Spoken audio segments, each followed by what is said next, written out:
Hello students, welcome back to our YouTube channel Concept in Science. In earlier video we have discussed about the crop variety improvement as well as crop production management. In this video we will discuss about the crop protection management. जैसा कि हम पढ़ रहे थे last में कि हमें अपने फूड रिसोर्सेज को इम्प्रूव करना है, तो फूड रिसोर्सेज को हमारे प्रोडक्शन को इम्प्रूव करने के लिए हमें क्रॉप की वैरायटी के इम्प्रूवमेंट के साथ साथ और उसके प्रोडक्शन मैनेजमेंट के साथ साथ उसके प्रोटेक्शन मैनेजमेंट पे भी ध्यान देना पड़ेगा, हमें उसको प्रोटेक्शन प्रोवाइड करनी पड़ेगी। तो ऐसे कौन कौन से फैक्टर्स हैं जिनसे हमें अपनी क्रॉप को प्रोटेक्ट करना है, जिनका हमारे क्रॉप पे हार्मफुल इफेक्ट्स होते हैं। तो सबसे पहला जो फैक्टर है जिससे हमें अपनी क्रॉप को प्रोटेक्ट करना है that is weed. Weeds are unwanted plants. ये अनवांटेड प्लांट्स हैं विच ग्रोज साइमल्टेनियसली, मीन्स हमारी क्रॉप के साथ साथ अपने आप ग्रो करते हैं, हम उनको ग्रो नहीं करते। And these plants compete with our crop. Crop के साथ ही compete करते हैं for space and sunlight as well as for nutrients and water. Along with this, these weeds are mostly environment factor resistant, means ये resistant varieties होती हैं, इनके अंदर ऐसी mutations होती हैं जो इनको resistant बनाती हैं हमारे environmental factors के। That's why they grow faster. ये हमारी जो फसल है उससे faster grow करते हैं and consume the nutrients more. उसके कंपैरिजन में जो कंजप्शन है न्यूट्रिएंट्स का that is high. Consumption of nutrients is high. तो क्रॉप के कंपैरिजन में ये न्यूट्रिएंट्स को ज्यादा कंज्यूम करते हैं और उसके साथ compete करते हैं, स्पेस के लिए भी, सनलाइट के लिए भी, और फास्टर ग्रो करते हैं और उसकी प्रोडक्शन को ये कम करते हैं। तो अब कौन कौन से वीड्स हैं जो हमारी क्रॉप्स में ग्रो हो जाते हैं? मोस्टली कुछ वीड्स के एग्जांपल आपको याद करने पड़ेंगे। दे कैन बी आस्क्ड, जैसे हमारे क्रॉप में ग्रो करता है चिनोपोडियम एल्बम। यहाँ पे अगर आपको याद रह जाते हैं ना botanical name that is good, otherwise you can write local name also. जैसे चिनोपोडियम एल्बम को बोलते हैं बथुआ, तो अगर आपको ये चिनोपोडियम एल्बम याद रहता है very good, otherwise you have to write बथुआ वेरी, जरूर लिखना है आपको। दूसरा ऐसे ही और दूसरे वीड्स जैसे साइप्रस, रोटेंडस, जिसको हम क्या बोलते हैं मोथा, और आर्जिमोन मैक्सिकाना,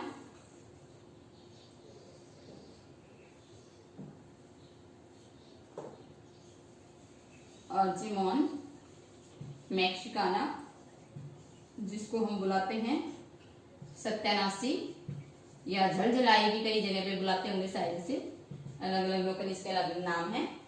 ये एक डेजर्ट वीड है जो डेजर्ट एरिया में ग्रो करता है। और आपके पार्थिनियम जो ग्रास है जिसको आप बुलाते हो कैरेट ग्रास,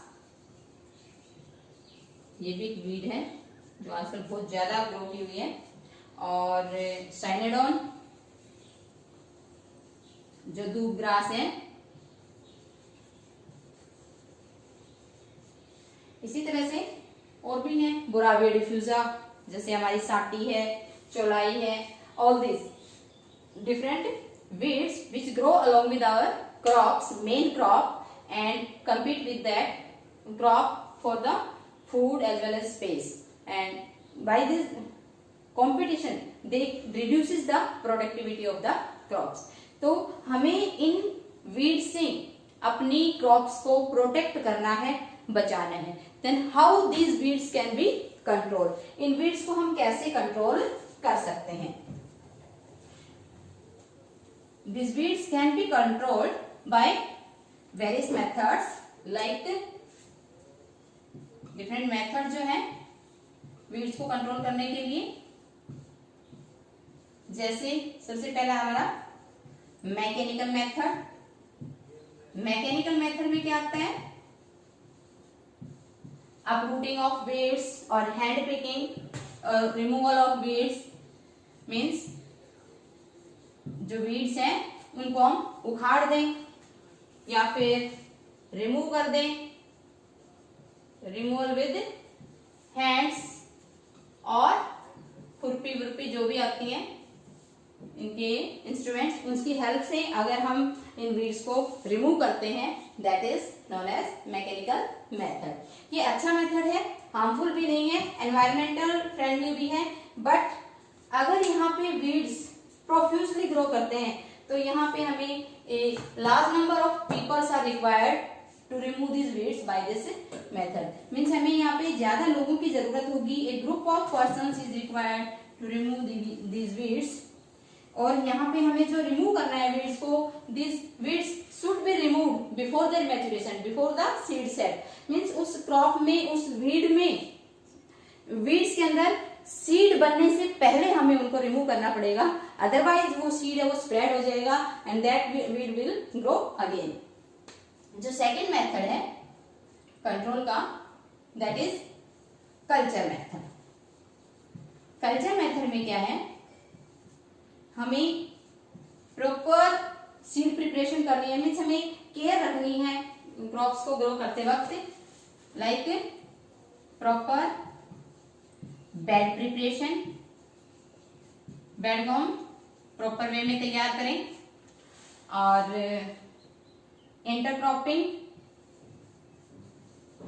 इंटरक्रॉपिंग भी हेल्प करती है इसको रिमूव करने में, एंड प्रॉपर टाइमिंग या फिर सोइंग टाइम कह सकते हैं, proper sowing time of seed, seed को हम प्रॉपर टाइम पे सोइंग करें उसकी। और इसके साथ ही यहाँ पे समर प्लगिंग, जो समर में हम गर्मियों में खेत की जुताई करके छोड़ देते हैं, that is also very helpful in removing the weeds. क्योंकि जब हम समर प्लगिंग करते हैं तो गहराई तक मिट्टी को खोद दिया जाता है, जिससे जो मिट्टी है वो get expose with the intense sunlight. Intense sunlight के एक्सपोज में आती है तो उसके अंदर जो वीड्स और जो पेस्ट प्रेजेंट है they get killed due to the exposure of the sunlight. तो इससे भी हम बहुत हद तक जो वीड्स है उनको कंट्रोल कर सकते हैं, इन सब को ध्यान में रखें। तो then the next method is chemical method. Chemical method में क्या आता है, we can remove the weeds with the help of weedicides. Weedicides की हेल्प से हम अपनी वीड्स को रिमूव कर सकते हैं अपनी क्रॉप से। तो यहाँ पे एक्चुअल में जो वीडिसाइड्स हैं, दीज आर स्लो केमिकल्स। ये स्लो केमिकल्स हैं which kill the weeds या destroy the weeds। ऐसे केमिकल जो weeds को destroy करते हैं उन्हीं को हम क्या कहेंगे यहाँ पे, weedicides। अब जो weedicides हैं, these weedicides work on the principle of size of the leaf। ये किसको रिकॉग्नाइज करते हैं, this weedicide can recognize size of leaf। ये लीफ के साइज को पहचानते हैं, whether the leaf is wide और नैरो। अब वाइड लीफ कहाँ मिलेगा, in case of dicot, and narrow leaf will be in case of monocot. That means ये जो केमिकल है वीडिसाइड्स, इसको नहीं पता ये क्रॉप है या ये वीड है। It recognise only the size of the plant. ये प्लांट की साइज को रिकॉग्नाइज करता है कि ये प्लांट जो लीफ है, लीफ के साइज को रिकॉग्नाइज करता है कि जो लीफ है ये चौड़ा है या पतला है। अगर नैरो लीफ है मींस मोनोकोट वीड्स के लिए अलग वीडिसाइड होंगे, स्पेसिफिक वीडिसाइड होंगे, और डाइकोट वीड्स के लिए स्पेसिफिक वीडिसाइड्स होंगे। तो अगर यहाँ पे हमें ध्यान रखना है वीडिसाइड्स को यूज करते वक्त, अगर हमारी क्रॉप मोनोकोट है। In case of monocot crop अगर मोनोकोट है तो हम यहाँ पे यूज करेंगे डाइकोट वीडिसाइड, क्योंकि अगर हमने यहाँ पे मोनोकोट वीडिसाइड को यूज किया that will kill our crop as well. Mean monocot crop में अगर हमने मोनोकोट वीड को किल करने वाला वीडिसाइड डाल दिया तो वो वीड्स के साथ साथ हमारी क्रॉप को भी डिस्ट्रॉय कर देगा। तो हमें ध्यान में रखते हुए इसको वीडिसाइड्स को यूज करना है कि अगर हमारी क्रॉप मोनोकोट है तो हम डाइकोट वीडिसाइड यूज करेंगे, और अगर हमारी क्रॉप डाइकोट है तो वहां पे हम मोनोकोट वीडिसाइड यूज करेंगे, क्योंकि यहाँ पे जो वीडिसाइड्स हैं they can recognise only the leaf size. तो हमें इसी प्रिंसिपल को भी ध्यान में रखना है। On which principle weedicide work, they work on the size of the leaf. Then last जो मेथड है दैट इज बायोलॉजिकल मेथड। अब बायोलॉजिकल मेथड में क्या है, we can use different biological agents. यहाँ पे हम डिफरेंट बायोलॉजिकल एजेंट्स को यूज करेंगे जो हमारी वीड्स को डिस्ट्रॉय कर सके। जो लास्ट मेथड होगा बायोलॉजिकल मेथड, क्योंकि जो केमिकल मेथड है, इस केमिकल मेथड में हम जो केमिकल्स यूज कर रहे हैं these are non biodegradable chemicals, these get accumulated in the water resources in the soil. तो सॉइल की फर्टिलिटी को कम करते हैं, उसकी वाटर होल्डिंग कैपेसिटी को कम करते हैं सॉइल, और वाटर में जाते हैं तो वहां पे यूट्रोफिकेशन काज करते हैं, एक्वेटिक एनिमल्स की डेथ का एक कारण हो जाते हैं, और पॉल्यूशन भी इंक्रीज करते हैं, सॉइल पॉल्यूशन करते हैं, एयर पॉल्यूशन करते हैं। इसलिए we should avoid the use of chemicals. जहां तक हो सके हमें इनकी ओवरडोजिंग को कम करना चाहिए, या अगर हम इसको अवॉइड कर सके तो हमें इनको यूज करना अवॉइड करना चाहिए। तो यहाँ पे एक अच्छा अल्टरनेट हमारे पास बायोलॉजिकल कंट्रोल। तो बायोलॉजिकल कंट्रोल में क्या होगा, biological agents are used. Biological agents को हम यूज करेंगे, जैसे एग्जांपल है प्रिकली पियर वीड जो है जिसको हम बोलते हैं Opuntia, that can be controlled by cochineal insect, जो कि प्रिकली पियर वीड्स पे फीड करता है। इसी तरह जो ग्रास फिश है जिसको हम बोलते हैं grass carp, it feeds on the aquatic weeds. Aquatic जो प्लांट्स हैं, तो अगर एक्वेटिक प्लांट्स को हमें कंट्रोल करना है, एक्वेटिक वीड्स को हमें कंट्रोल करना है, तो वहां पे हम उस पानी में ग्रास कार्प को छोड़ सकते हैं, that will feed on the aquatic weeds. Like this different जो बायोलॉजिकल एजेंट्स है, इस तरह कुछ एफिड्स वगैरह भी हैं जो लीव्स को के ऊपर फीड करती हैं पर्टिकुलर ग्रासेस के लीव्स पे। तो this different biological agents can be used to control our weeds. तो यहाँ इस तरह से हम डिफरेंट जो वीड्स है उनको कंट्रोल कर सकते हैं। देन जो सेकंड हमारा यहाँ पे है फैक्टर जिनसे हमें हमारी क्रॉप को प्रोटेक्ट करना है, दैट इज इंसेक्ट पेस्ट। जो डिफरेंट इंसेक्ट पेस्ट हैं विच अफेक्ट आवर क्रॉप्स, तो यहाँ पे different types of disease they can be caused on the crops. तो जो इंसेक्ट पेस्ट हैं they can affect our crop in different ways, like some of the insect cut the stem, root और leaf. कुछ ऐसे paste होते हैं जो stem या रूट या लीफ को कट कर देते हैं, उनको बाइट करते हैं। इसी के साथ ही कुछ इंसेक्ट्स ऐसे होते हैं विच सक द सेल, जो उसका जो सेल सेट है उसको सक कर लेते हैं। और तीसरी तरह से जो इंसेक्ट्स हैं जो डिस्ट्रॉय करते हैं क्रॉप्स को, वो है स्टेम बोरर और फ्रूट बोरर। मीन्स स्टेम के अंदर या फ्रूट के अंदर एंटर कर जाते हैं और उनको डिस्ट्रॉय करते हैं, उनको फिनिश करते हैं। तो डिफरेंट जो इंसेक्ट्स हैं, like in case of weeds wheat which destroy the wheat. In case of rice, leaf hopper, यहाँ पे जो leaf hopper है they cut the leaves of the rice. इसी तरह mustard है, mustards में जो aphids हैं, petted bugs हैं, these suck the sac of the mustard and also destroy the leaf. इस तरह sugar cane में है top borer and chickpea में pod borer. यहाँ पे ये जो top borer है it enters into the stem of the sugar cane and destroy it.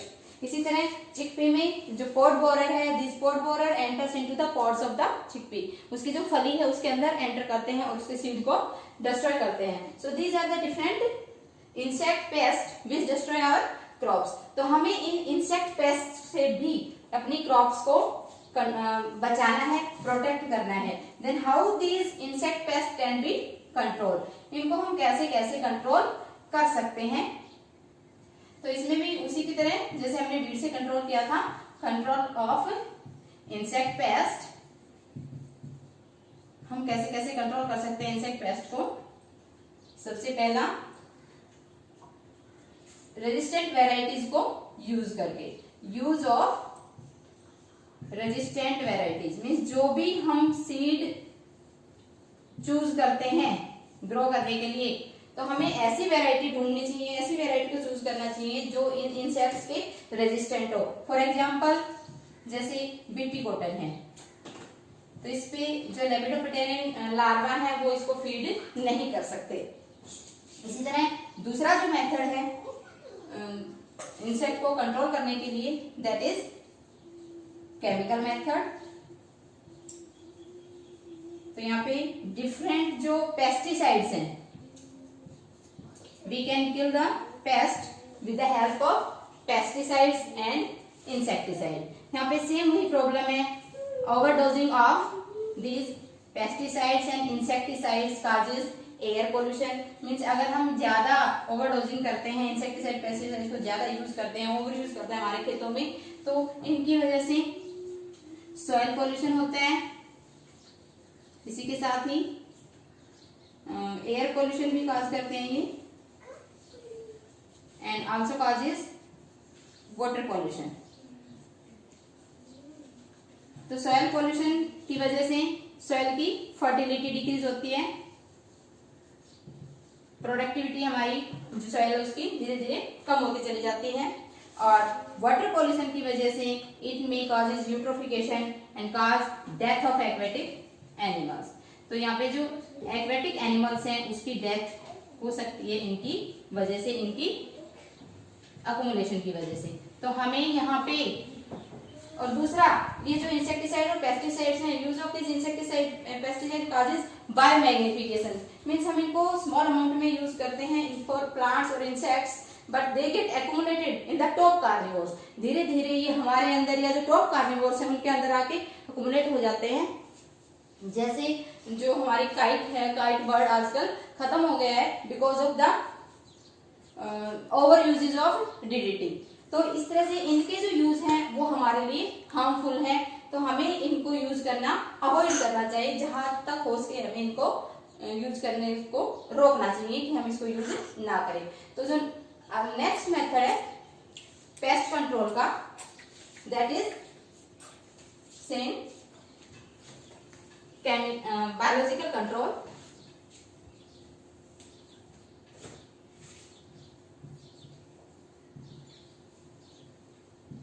Biological control हम इनका कर सकते हैं. जैसे अगर हम अपने जो सीड्स हैं उनके साथ ट्राइकोडर्मा एक फंगस है which has anti fungal as well as anti pesticidal means pesticidal activity भी है इसकी है. जो डिफरेंट टाइप्स के पेस्ट हैं सॉइल में, जो फंगस है उनकी ग्रोथ को ये कंट्रोल करता है, उनको ये खत्म करता है. तो अगर हम अपने खेतों में ट्राइकोडर्मा यूज करते हैं, नेचुरल जो बायोलॉजिकल कंट्रोल है उसको यूज करते हैं, तो ये हमारी क्रॉप के प्रोडक्शन को भी बढ़ाएगा और वहां पे जो केमिकल्स हम यूज करते हैं उनके यूजेस को भी ये कम करेगा. इसी तरह से हम और भी बहुत सारे जैसे स्यूडोमोनास है,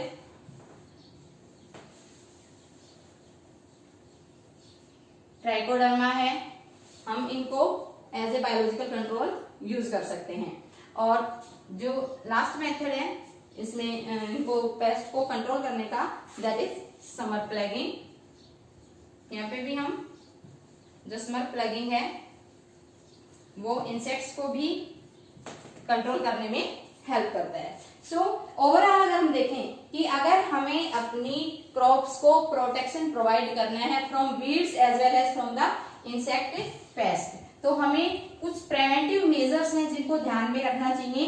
अगर हम इन प्रिवेंटिव मेजर्स को ध्यान में रखते हुए अपनी क्रॉपिंग करते हैं, देन वी कैन प्रोड्यूस और we can increase the production as well as protect our environment.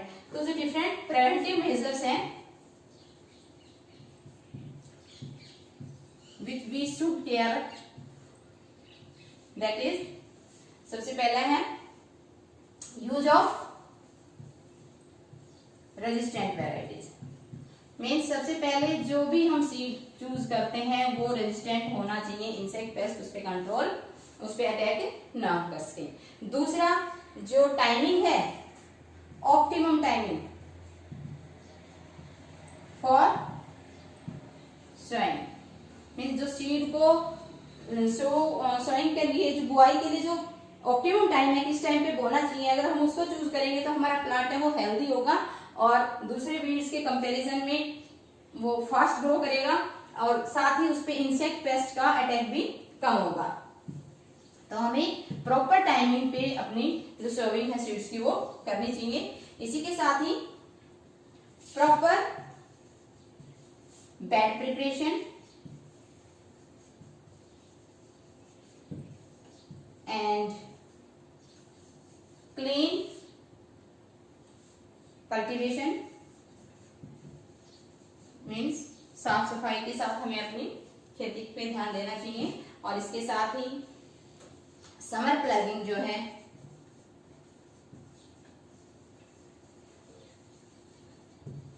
that will help a lot in controlling all these weeds as well as insect and pests. So all these are the preventive measures which we should take care for the protection of our crops so that maximum production we can obtain.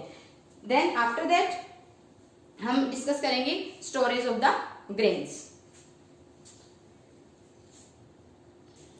For increasing the food production, proper and safe storage of the grains is equally important. तो हमें जो हमारी grains हैं after harvesting, means हमने harvesting कर लिया अपनी crop का, after harvesting a lot of our produce get spoiled or destroyed by different factors. बहुत सारे फैक्टर्स हैं जो हमारी क्रॉप को, हमारे प्रोड्यूस को डिस्ट्रॉय करते हैं, हार्मफुली इफेक्ट करते हैं।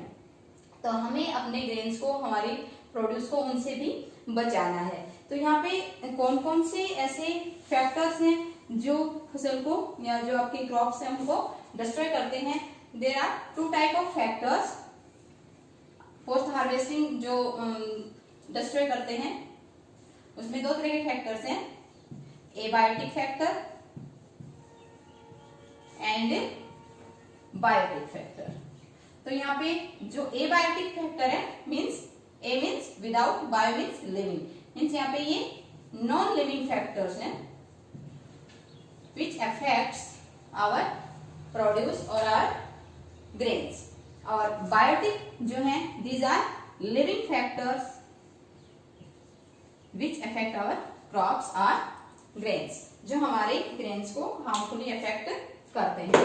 तो जो एबायोटिक फैक्टर्स हैं उसमें क्या क्या आता है? इसमें आता है मॉइस्चर कंटेंट, टेम्परेचर, क्योंकि जो हाई ह्यूमिडिटी एंड वार्म जो कंडीशंस हैं, they support the growth of fungus और द पेस्ट। तो वो उनकी ग्रोथ को सपोर्ट करते हैं, उनको बढ़ावा देते हैं। इसलिए जो खरीफ की जो क्रॉप्स हैं उनके लिए हमें ज्यादा केयर की जरूरत होती है as compare to rabi crops.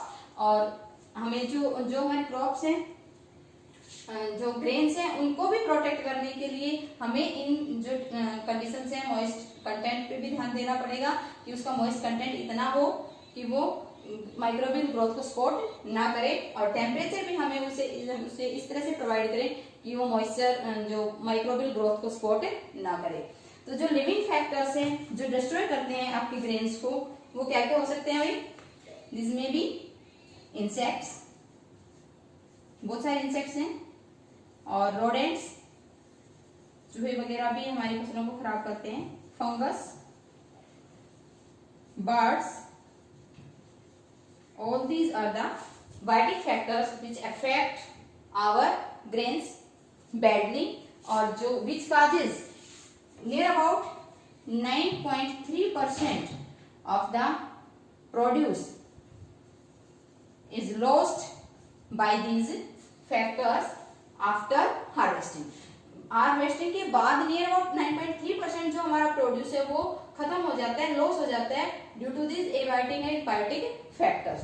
तो हमें इन एबायोटिक और बायोटिक फैक्टर्स को भी कंट्रोल करना है। Then how these abiotic and biotic factors can be controlled during the storage of the grains. तो हमें स्टोरेज के टाइम पे क्या क्या प्रिवेंटिव मेजर्स को ध्यान में रखना चाहिए? सबसे पहले है proper cleaning of the produce, means जो भी हमारे ग्रेन्स हैं, जो भी हमने प्रोड्यूस किया है, उनको हम प्रॉपर क्लीन करें। Proper cleaning of produce before storage, storage से पहले हम उसको अच्छे से क्लीन करें। After that we should store them. Then जो सेकेंड है भाई, इसमें जो मॉइस्चर कंटेंट है, जो भी हम ग्रेन्स हार्वेस्ट करते हैं उनमें एक मॉइस्चर कंटेंट होता है, तो पहले हम उसको ड्राइंग करें। Proper drying of produce first in, पहले हम उसको धूप में सुखाएं, sunlight, and then in shade. उसके बाद हम उसको शेड में, छाया में सुखाने के बाद उसको स्टोर करेंगे। देन जो गोडाउन्स हैं जहां पे हमें स्टोर करना है, प्रॉपर फ्यूमिगेशन किया जाना चाहिए। Fumigation of godowns of rooms, जहां भी हमें ये स्टोर करना है, with chemicals which kills the germs, जो जर्म्स को वहां पे किल कर दें, हमें उसमें फ्यूमिगेशन भी करना चाहिए। इसी के साथ जो हम कंटेनर्स यूज करते हैं, वो कंटेनर्स ऐसे होने चाहिए जो containers should be air tight, वो एयर टाइट होने चाहिए, impervious to water and rodent proof भी होने चाहिए कि जो रोडेंट्स हैं वो उस पर इफेक्ट ना कर सके। So like that by taking these preventive measures we can safely store our grains which can be used for a long time and which can fulfill the requirement of our peoples or our population for their feeding requirements। उसकी वो जो भी requirements उनको पूरा कर सकते हैं, और जो भी हमने प्रोड्यूस किया है उसको हम प्रॉपर कंज्यूम कर सकते हैं by taking care all these preventive measures। Thank you, have a nice day।